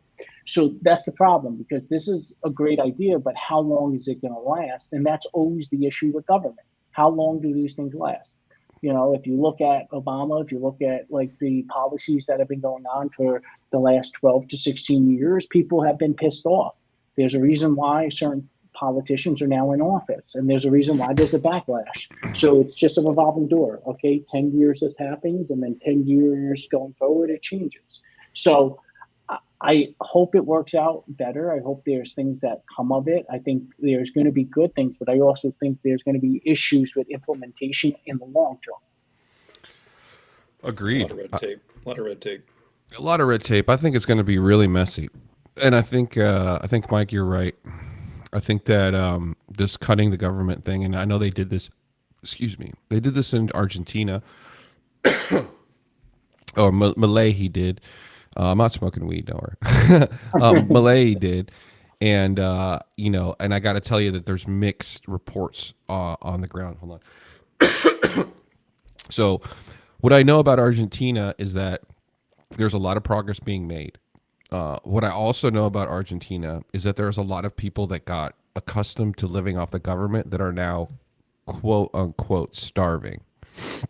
Now, I don't know because I haven't been there yet. I'll be there in January, but I don't have any idea, what the proportion of this is. What I do know is that their inflation has stopped and it's under control. And so, if anything, the people that were destroying their currency are now out of office. And yes, there may be people struggling, but at some point you have to ask yourself, like, is it, and this is kind of what I feel is happening in the US, where like someone has a bad day and now they feel like it's okay for the country to have a bad day, right? And it's kind of like what I'm hearing down there, where it's like, okay, I'm hungry. Okay, so now I want every motherfucker that I see to also be hungry. And so I know that those types of measures are a double-edged sword. They help and they hurt. But I don't know that they're going to work in this economy. I'm not sure. I think if you put a lot of people out of work, dude, you're going to get riots in the street. So I agree with you 100%. I think the reason why this is taking off and a lot of people are sitting there and looking at it as positive is because you have two big name people that are like, hey, we're going to make changes. We're going to do this. The problem is you need individuals with clout like them to turn around and do this long term. Now, in 10, 15 years, is Elon Musk really going to do a podcast every year and do this? No. So you're going to need somebody to take it over. Now, I think the bigger problem here is getting rid of the governmental employees. I think that's going to be an issue. I think people are going to protest no matter what. It's not a popular opinion, but I think our government is getting too big. I think we're relying and we're creating divisions and we're creating departments and we're expanding exponentially that don't need to be expanded, quite frankly. And personally, I think it's a good thing. At a federal level. On a federal level, yes. Yeah. I think that's a good thing. Good point. However, it's not easy to turn around and say, okay, we have 10,000 people in this department. We're just going to axe 5,000 of them right away. You need to know what they do. You need to know what their jobs are. You can't just sit there and say 5,000, you're gone tomorrow. Like I heard VR say something along the line, if your social security number ends with this number, bye-bye. I don't agree with that. I think you need to understand what those employees are doing to see if their job is really reasonable. I think you need to understand their description, what they're doing, how they're doing it, and then you get rid of them. I agree the government's too big, but it's not going to happen overnight, and I think that's going to be a process that's going to take some time. I think. Go ahead, Chris. Oh, I was just going to say that I think that, what is so bad about just knowing where the money is going? Because what I'm seeing, as I look into this a little bit, is a lot of people are coming out and saying, oh, they're going to cut Medicare and they're going to like cut all these programs and people are going to be starving on the streets and there's going to be issues, blah, blah, blah. And to me, that's a sign that you're afraid of what we're going to find out. Yeah. And to me, it's like, what's so terrifying about having everybody know? Like, I don't think that's fundamentally, if nothing else happens and they don't cut any programs, they don't actually have any success other than the fact that we know where every single dollar is being spent and we can somehow optimize that in the future. That's the most important thing coming out of this, at least in my opinion. I agree with you, Mike, and you and I have talked about this, and Chris, I mentioned this to you, that I wanted to start a website called Follow the Money. And basically, you could look up every product that you purchased, and it would show you who the owner is. Not the holding company, not the parent company, but which motherfucker made money off your purchase so that you could see the face of the person you were paying. And I thought that that would change the way people purchase things, right? And also thought I would get killed, so I never did it. But I mean, if you can imagine that, but starting at the government level and being like, hey, this motherfucker that I elected spent $8 million on Turkish tourism, right? And he's supposed to be the rep from the county in, Nebraska, then that motherfucker needs to lose his job. And hopefully I think what's going to happen is I don't think we're going to see a behavioral change. I think what we're going to see is like lots of new faces in politics for the next 20 years very frequently, because I don't think these guys are going to change until, it's like buying. If I stop buying chicken, it's going to take a couple of years for Tyson to go out of business, right? So I think we're going to see a little bit of that. I think that first we have to stop putting up with it, and then we have to let the system run its course, but it's going to take some time. Yeah, a lot of these people are, career politicians, and I think they're terrified to find out when you peel the onion back what they've been spending all this money on, and They're not going to get in trouble anyways. No, it's not. No, Yeah. we're not. This is not a matter of like pointing fingers. I think it's like one of those things. You don't look at your past. You don't look inside yourself and look at how you got to where you are to point fingers and blame people. You look inside because you want to heal, right? And so I think that's the perspective we need to look. We want to look inside of what's happening because we want to heal. We're not doing this to like point fingers at the senator from whatever state, right? But what's going to happen though is if it comes out and says the senator from such and such state is spending millions of dollars on kittens or whatever it is, right? Then they're not going to get reelected. That's what's going to happen. Is somebody else is going to take their place, and so that's how what Ricardo's saying. That's how the system needs to self-correct on its own, but with the information that we are provided. Like, give us the information so we can make an informed decision about who's spending our money and how they're spending it. Not let's look inside and figure out what the problem is to find blame. That's not the objective. There's this thing. I want to, though. That's the problem. I want to blame because I'm going to be honest with you. We've known for years that there's a lot of wasteful spending. So I think it's time that you put senators on notice. Like, to be honest with you, there's senators that have been in there for 30, 40 years. Clearly, there's going to be a money trail of money that's going to places that, that seems wasteful. So I want to know what these senators have been allocating money towards in their districts and what's going on. Because the reality of it is you have a responsibility to the American people, and I want to know where this money is going that you're allocating it to. Personally, that's me. Maybe other people don't feel that way, but I pay taxes. I want to know where my money's going. I agree. I mean, there's this thing called Google Sheets, and I'm not sure if a lot of you have heard of this, but you can create a whole budget on Google Sheets. Like if I was working for the state of Connecticut and I had my budget, right? And then there's a mode on Google Sheets where the person who's viewing the Google Sheet can't edit the budget, right? And like there should be a real-time forward-facing ledger of everything that your county, state, right, and whatever else kind of this delineation What you they're have spending money on is due, and it should be as accessible as YouTube. Like I shouldn't have to hunt for it. I should say, "Hey, Chad GPT, what's my county's budget?" And it should bring that motherfucker right up and say, "Here it is as of today at 5 p.m." Right. Yes. And I don't have it's not going to prevent me. I'm not going to be able to change the budget, and I already paid my taxes. But what it will do is the next time the election comes up and I see something that I didn't like, it can be a data point for me to usher in somebody that's going to basically represent me in the way that I want to be represented. Let me say this, corporate America, Chris Ricardo, you create budgets every year. Okay. Every quarter. If your company, every quarter. Okay. Every time your company goes through a budget. Okay. Or let's just say you put under the microscope and they start looking at your budgets from the past years. They start asking you a question. If they find a discrepancy of what this money is wasteful, what do they typically do? Fire people. Fire. So why can't we do that with our congressmen? Why can't we do that with our representatives? Why is it only corporate America could do that? Well, there is a process for that.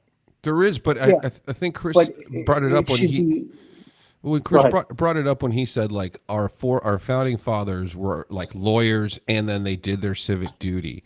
And right now, becoming a politician is a profession, and I think that that's what needs to be stomped out. I think that if you're a politician for more than 5 or 10 years, you're a criminal. And you should fucking leave. Yeah, and like, and if you have no other skills, and in the 10 years of serving civility or whatever and amassing contacts, you can't get a job somewhere else, and that's on you, dude. Like, but like Well, controversial opinion on my behalf. I think if you're making laws in this country, especially, I think you need to have some form of legal training or understanding how laws are made, or understand how to create laws, or understanding how to read laws and understanding all of that. I think you need some formal training. I'm sorry, AOC in New York should not be a senator when she doesn't understand the fucking differences of what a company pays a subsidy, gets a subsidy, okay, or a tax break. I'm sorry, you need to understand shit. And I hate the fact that we have some senators that don't understand this, that create laws. I get absolutely pissed off that people don't understand certain things, and they're going to be able to create laws that we're supposed to abide by, but they don't understand the difference between certain things. Sorry, rant over. Put the banner that up. definitely, shortens the pool, yeah, for selection. But I don't disagree with Mike. I don't know if I fully agree with him, but I think it's a good You point. don't have to be a lawyer, but you have to have some form of training of some sort to understand things. Yeah. I also think Well, I mean, sorry. No, I also think it's good to have people from an outside perspective come in. Like, there's a book called The Outsiders about the 4 really successful CEOs that took over companies they knew nothing about and almost had no interest running and just blew them up. It's a great read if you want to get out there. And the whole book talks about how, like, talented people sometimes need to go into things they don't know to push out their talents.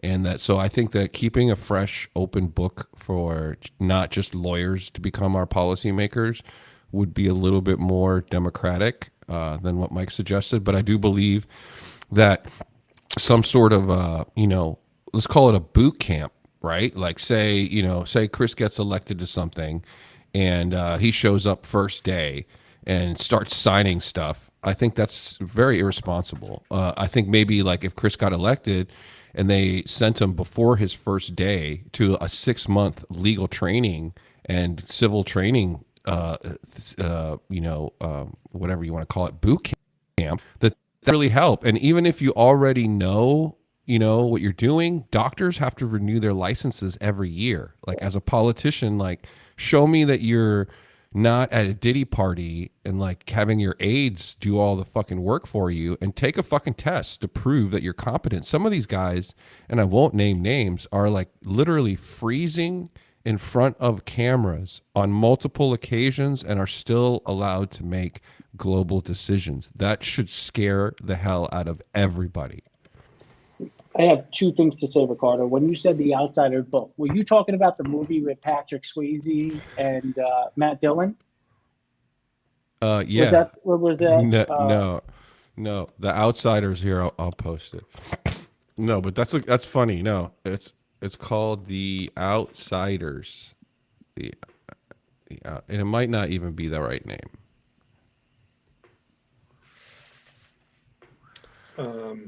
And then the second comment I have to say is, do you mean like comments like, what can be unburdened that what has been? Oh, Jesus. I agree. Bad comments. All right, guys. One more topic, and it's just as heated as all of our other topics. Oh God, here Mike, we go. Mike, did you have another topic before we go into our last topic? What's the topic that you have?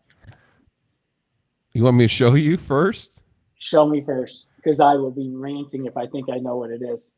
Yeah. The 4B movement. All right. So this is where we lose most of our listeners.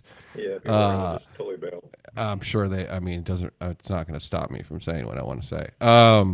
But in general, this movement. Segue. This circles the conversation back around where we started. Right. Chris, take it off. I mean, if you want to. Oh well, I mean we've talked about this kind of all night about the victim mentality and how zero sum game, and this movement is essentially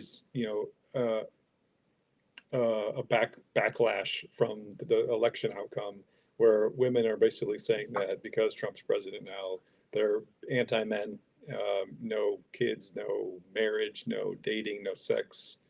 There's a long list of, of no's, and they're all women to men, right? So, and again, it's we said this before, right? It's because men have a label of being bad. They're part of the patriarchy, and so now rather than seeing men as human beings who suffer just like everybody else, who struggle and do all the things to try to like keep the lights on and keep things powered and take out your trash and do all the things, now we're just all bad, and we're all essentially a direct representation of Trump, and so we should not get sex. Basically, is what they're saying.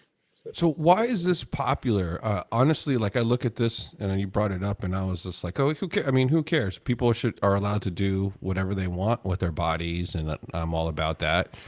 But like, it's a protest, but like, why is it? Why does it? I mean, that's like saying, I mean, I don't want to bring this up because there's Gandhi, but that's like, it's almost like saying like, like I don't like it. My best analogy is this is the equivalent of men saying, "Oh yeah, the election didn't go my way. I'm going to stop making money."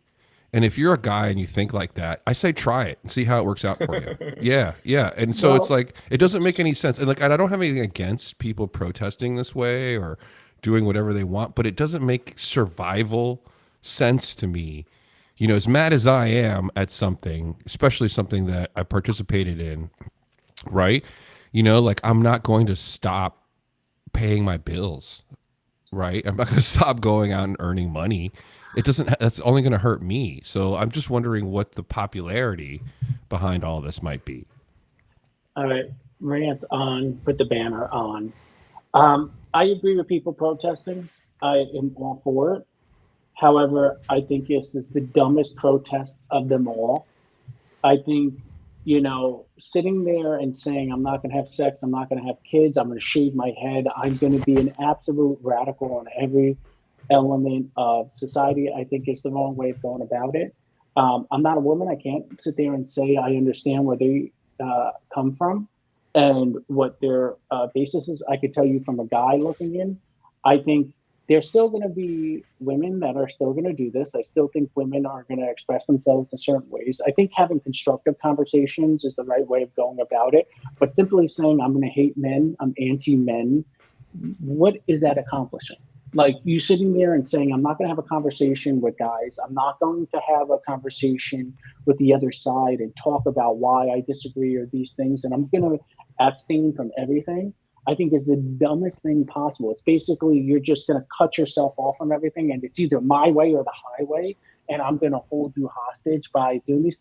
I got news for you. It's not going to work. And I hate to put it this way as guys, the reality of it is, this is no different than you getting in a fight with your girlfriend and they're turning around and saying, I'm not going to your family. I'm not going to go to your family get together. And what ends up happening? Okay, there's a fight. There's always going to be a fight. But there eventually is a compromise. You always have a conversation and find middle ground. Problem with this is you're saying, I'm not doing any of these things and I'm not even going to talk to the other side in this regards. That's a problem. Then there is no compromise. There's no way of seeing each other either way. So at the end of the day, you do what's in your little heart. But I got news for you. There's still, 50, 60 million people that voted for Trump. This is a small segment of the other side, or should I say, the 4B movement, of people doing this. The reality of it is you're still going to have kids. Most women still want to have kids. Most women still going to have conversations. They're going to go on dates. They're going to have sex the same way guys do. Okay, this is a little small segment. Now, if this is what makes you feel better, congratulations. I hope it makes you feel better. But I disagree with the fundamental nature of what you're doing, and I disagree with how you're doing it because, quite frankly, I don't think it's going to be effective. And I don't think most women are going to sit there and turn around and agree with you. Yeah, you think it's not constructive, is what I'm hearing. That it's not. Yeah, it's not constructive. It's not constructive at all. If you look at it, more Republicans voted for Trump. You're still going to have a lot of women that are going to do it.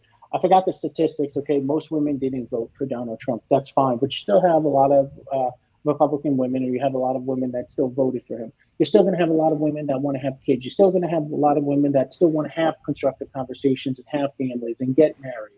yeah, it's a different time where women are waiting later to have that kids and families. We already have that element going on. But to simply say that you're never going to have kids, you're never going to have sex, you're going to hold out all in all, at the end of the day, I think it's a foolish argument. If you want to find compromise in the middle of the ground, you have to have conversations. You have to talk. You have to find these things, and you have to compromise. Ran Russ, over. goes back Rant to what we over. talked about earlier, where you're giving up control of your salvation. You're basically saying that it's men's fault and they're the problem, and the only way to see your way out of it is to get rid of them, and that's obviously not going to happen, right? But so you say basically saying that you can't touch anything. I mean, realistically, if you're doing it, I don't know, morally or ethically or whatever you do, then like everything is built by guys. Guys, power your water, power your house.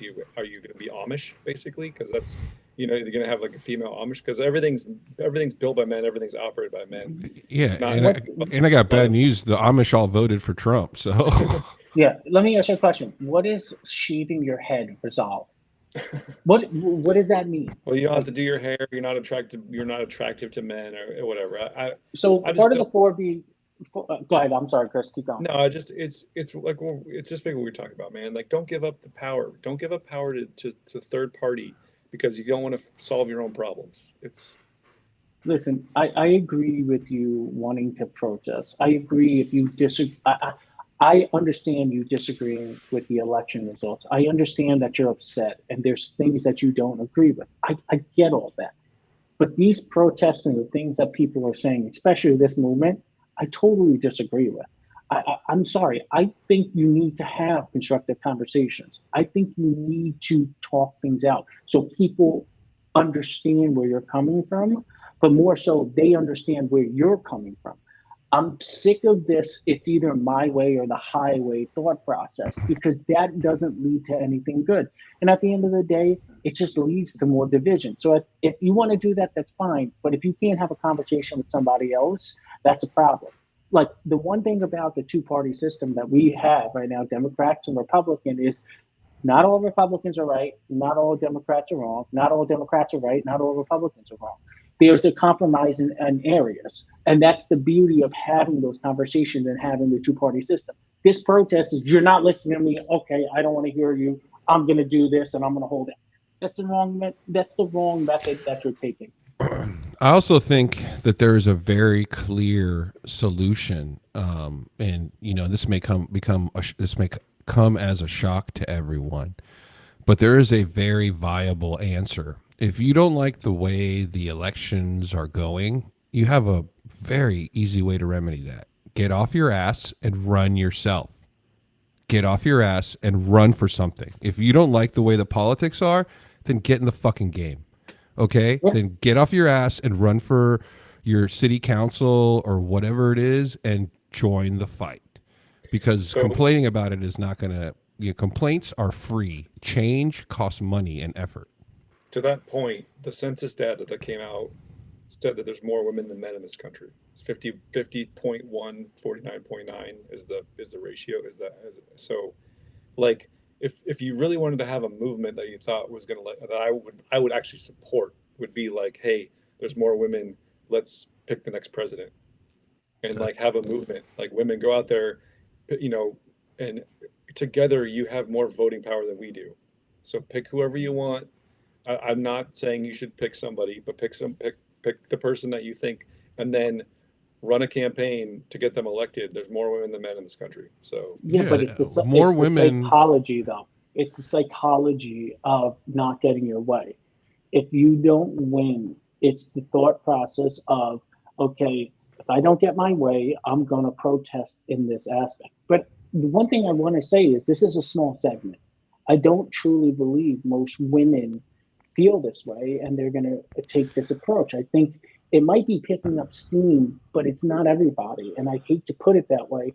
I know a lot of individuals that don't feel this way. And the reality of it is it's getting more publicity than it really deserves, quite frankly, in my opinion, because, everybody wants to have a family. Everybody wants to have kids. Everybody wants to have that other person to have a conversation with, talk to, You know, they want to have a relationship. You cutting off Mike, will you all marry of me? those. No, I don't like you that much, Chris. Um, hell no, hell no. If I didn't make that clear enough, hell to the no. So the thing that saddens me about this is that, and let me know how you guys feel, is that most of the men that I've met, right, that are not, you know, criminals or whatever, and even some criminals too, love women. I think in general, men love women. They do. And most guys do. There are mothers, there are sisters, in some cases, there are daughters, right? And so it saddens me to see this because I don't get that feeling in return. And I'm not saying from everyone, right? But I do feel like there's a lot of conditionality that's being thrown around with the, you know, caring about men. You know, and so like, and it saddens me. I don't know what the solution is. I'm not a girl or a woman, but what I do know is that most of the men that I talk to of all age regions really love women, and and what they do is they avoid women who have these types of attitudes, and it's not because, you know, of anything. It's just that they don't want to deal with that. You know, it's really hard to deal with trying to love somebody or something that is constantly criticizing and hating you. And so my message to all people out there is that, you know, just remember, you know, like, I don't think this side, you know, feels the same way that you're playing us out. And it's very difficult to love somebody when they're constantly criticizing and hating you. And so if that's the end result, then okay, that's fine. But, you know, I don't see an aggressive anti-men. I don't see an aggressive anti-women movement going from men, you know, who feel like, you know, the 2020 election didn't go right. It's not like guys just said like, oh no, you know. So just think about that. That's a good point. Good point. All right, guys, we're just about on the 2-hour mark here. We got through all of our topics. It seemed pretty short, but we'll be back next week. Oh, wait, no, we won't. We will. What are we doing next week, guys? Yeah, I was going to ask. I don't know. It's Thanksgiving. So I think maybe if you guys want to do a show like on Tuesday, maybe Yeah, we can we'll do a do show it, on Tuesday. So if you guys are watching, we're going to do our show on Tuesday. Oh, I have the stream. We might have to do it early. We'll get it out to you guys. We'll let you guys know. We're going to record our Thanksgiving show a little early so the three of us can all spend time with our families. I know I'll be traveling to D.C., Chris will be traveling to Oregon, and Mike has his family there in New York City. So wishing everybody safe travels, and I hope everybody has a good holiday with their loved ones. And tune in next week. Be sure to follow us on Instagram, subscribe on YouTube. Check us out on Twitch, and if you want to check out some clips and stuff, our Instagram and YouTube is the best place to see our reels from the shows. I want a big shout out to Chris for doing all the reels. A big shout out to Mike for just being pretty. Showing up late. And thanks to everybody that's watching us. And take it easy, guys, and tune in next week for Almost